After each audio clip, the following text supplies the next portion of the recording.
Uma notícia de agora. O ministro Alexandre de Moraes, do Supremo Tribunal Federal, negou nesta manhã a devolução do passaporte do ex-presidente Jair Bolsonaro. Bolsonaro pode perder uma chance histórica por causa de um simples e-mail? Moraes exigiu prova oficial e o passaporte segue bloqueado. Vem comigo que eu te conto tudo. Oi, Fabiana, bom dia.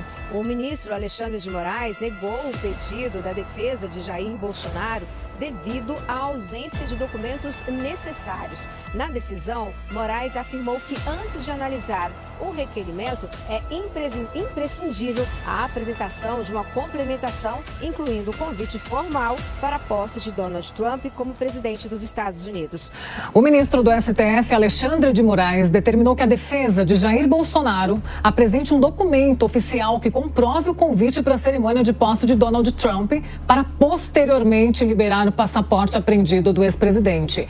Quais termos Bolsonaro precisa cumprir para ter essa liberação do passaporte? É o que a gente vai conversar agora com o advogado e mestre em Direito Penal da FGV, Enzo Facchini. Tudo bem, Enzo? Bom dia a você, bem-vindo.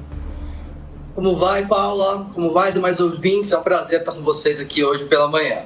Prazer é todo nosso. Bom, fica essa dúvida se Jair Bolsonaro vai poder ir ou não à posse de Donald Trump. Fica essa dúvida se o e-mail vale como convite para que ele vá, se precisa de um convite formal, como diz Alexandre de Moraes, o ministro. Eduardo Bolsonaro já se manifestou, filho de Jair Bolsonaro, falando que não precisa, que só o e-mail é válido. E aí, como é que fica? O que vale e o que não vale? Veja, Paula, quando a gente pensa nessa autorização, nessa necessidade que o Alexandre de Moraes impôs em apresentação de um documento formal, por um lado, pode parecer justificável isso, porque a gente tem efetivamente só um e-mail. E a gente não sabe dizer exatamente como que essa questão foi levada ao pedido do ex-presidente Jair Bolsonaro pela sua defesa para a liberação do seu passaporte. Posteriormente, eu fui checar e vi que realmente é o próprio, parece pelo menos, ser um e-mail criado, um domínio aí próprio para essa cerimônia de posse do Donald Trump. Então, talvez isso deva ser entregue de uma forma mais clara para o ministro Alexandre de Moraes, ou se efetivamente for possível alguma espécie de documento diferenciado, às vezes com papel timbrado, às vezes com uma assinatura do presidente Donald Trump, isso pode ser também anexado aos autos para levar à apreciação do ministro Alexandre de Moraes sobre a liberação ou não do passaporte do ex-presidente Jair Messias Bolsonaro. Enzo, bom dia, seja bem-vindo aqui à Jovem Pan. O presidente recebeu essa autorização para a posse de Javier Milei lá na Argentina, em Buenos Aires. Mas deste fato para agora, esse momento agora, 20 de janeiro, nós tivemos aí nesse meio tempo a apresentação daquele inquérito pela Polícia Federal, a questão da tentativa de golpe, inclusive a investigação está analisando a possibilidade até de um assassinato do presidente Lula, vice, inclusive do ministro Alexandre de Moraes. O senhor acredita que esse agravante agora, neste momento, pode ser um fator decisivo para a liberação? Não lembrando que ele já tentou o passaporte, retirá-lo, né? 2 vezes, isso não foi concedido pelo ministro Alexandre de Moraes. Houve a concessão para a posse do Milei e agora esse novo pedido.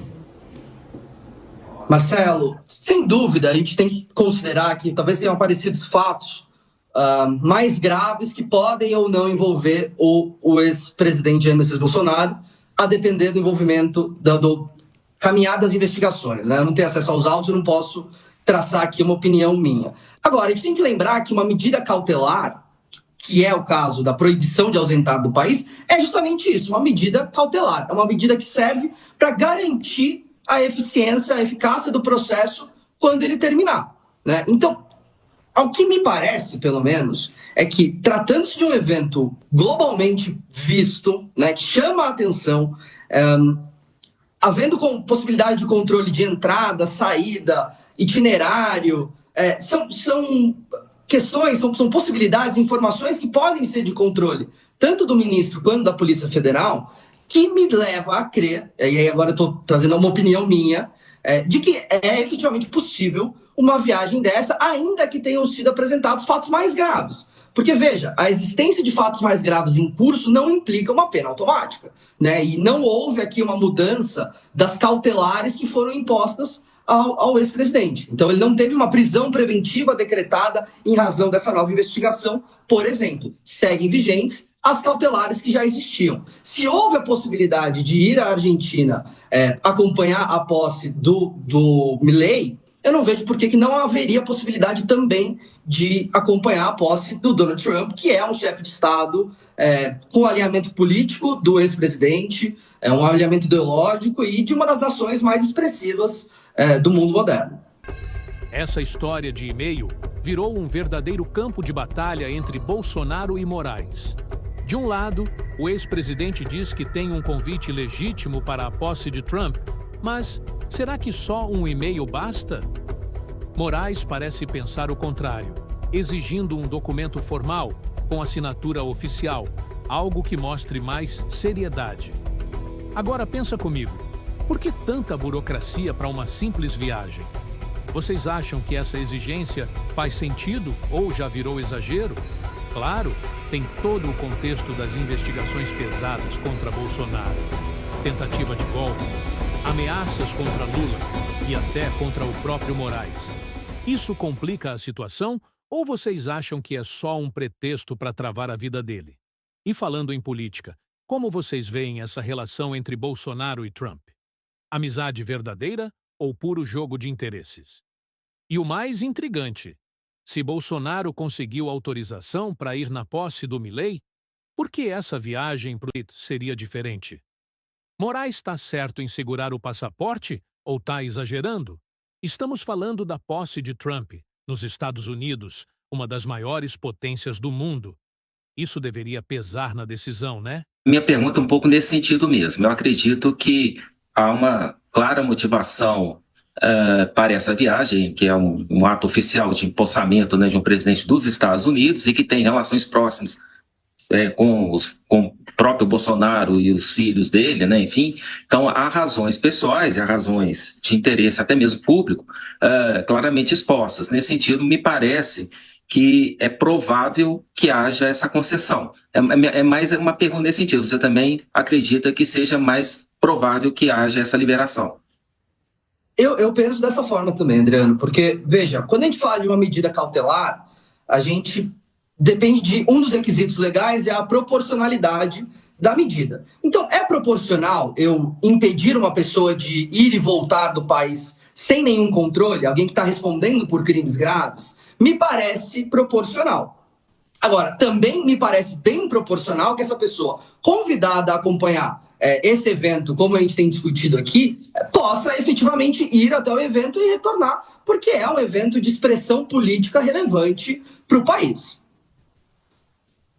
Enzo, bom dia. Eu tenho duas perguntas para você. A primeira é se por acaso entende-se pela impossibilidade da viagem de Jair Bolsonaro, existiria alguma forma de viabilizá-la com alguma outra medida cautelar, a utilização de algum dispositivo de geolocalização, por exemplo, para assegurar que o STF vai saber onde ele está e evitar qualquer tipo de fuga ou qualquer coisa que o valha?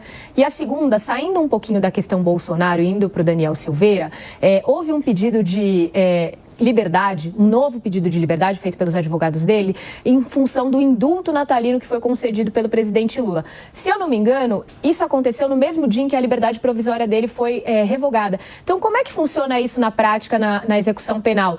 O que vale? Essa é a pergunta. Ana Beatriz, então, começando pela nossa primeira pergunta, sem dúvida há também possibilidade de imposição de outras medidas cautelares para resguardar aí o cumprimento, a volta do ex-presidente ao país depois da cerimônia de posse. Então, por exemplo, como você mesmo mencionou, uma tornozeleira eletrônica, se fosse o caso. A partir do momento que você tem uma tornozeleira eletrônica, você consegue garantir a geolocalização do seu usuário, você sabe onde está, indo, voltando e etc. E mais do que isso, havendo descumprimento de uma medida cautelar, tal qual a impedição de saída, o impedimento de sair do país ou a necessidade de regressar, cabe aí sim, o ministro tem instrumentos N, como a própria prisão preventiva, incluir o nome do ex-presidente na lista da Interpol, se fosse o caso. Então, assim, há instrumentos suficientes para garantir esse ingresso e esse retorno. Quanto à segunda questão, a gente tem um pedido de liberdade feito pelo Alexandre de Moraes e o outro um pedido de indulto, que é uma questão de execução penal. Então, efetivamente, se há possibilidade desse indulto, se cumpriram-se os requisitos do indulto do Daniel Silveira, se não for concedido pelo Alexandre de Moraes, cabe então a apreciação do plenário do STF para ver se os requisitos, que são bastante objetivos, estão cumpridos ou não para indultar a pena do Daniel Silveira. Curtiu essa? Então deixa seu like, se inscreve e compartilha com a galera. Tem muito mais vindo por aí.